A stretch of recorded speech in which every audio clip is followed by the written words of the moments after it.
ቲፒኤልኤፍ ገና ከመሰረቱ ድሮ ጀምሮ ማለት ነው 7ም 10ም ሲወጡ ያኔ በሻዕቢያ የተመለመሉ ናቸው ብዬ ነው የማምነው። ይሄ እኔ እምነት ነው ከድሮ ጀምሮ ማለትና አሁን ብዙ ሰው ከሻዕቢያ ጋር ግንኙነት አላቸው ምናምን እያለ ነው የሚሰራቸው። ግን ሲጀመር ከሻዕቢያ ለይቻቸው አላቅም። ትግራይ ወደ 1 ሚሊዮን ህዝብ አልቋል። ሙሉ ትግራይ ወድማለች።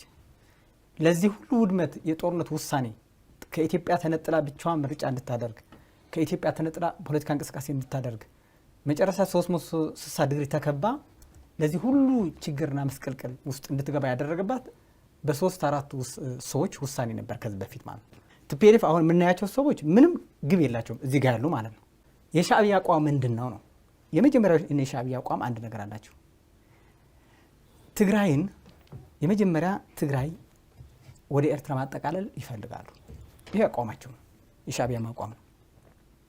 ትግራይ ከኢትዮጵያ መነጠል ይፈልጋል። መነጠል የሚችለው ግን ምን በማድረግ ነው? ትግራይ ውስጥ ያለውን ትግራዋይ ኢትዮጵያ መጥራት አለበት። ልክ ኤርትራኖች ኢትዮጵያ የቀኝ ግዥ ገዝታናለች በድላናለች ብለው ኢትዮጵያ እንደሚሰድዋት ሁሉም ከፍተኛ ለኢትዮጵያ ህዝብ የሚያንቋሽ ብዙ ልትፈጠር አለበት ትግራይ ውስጥ።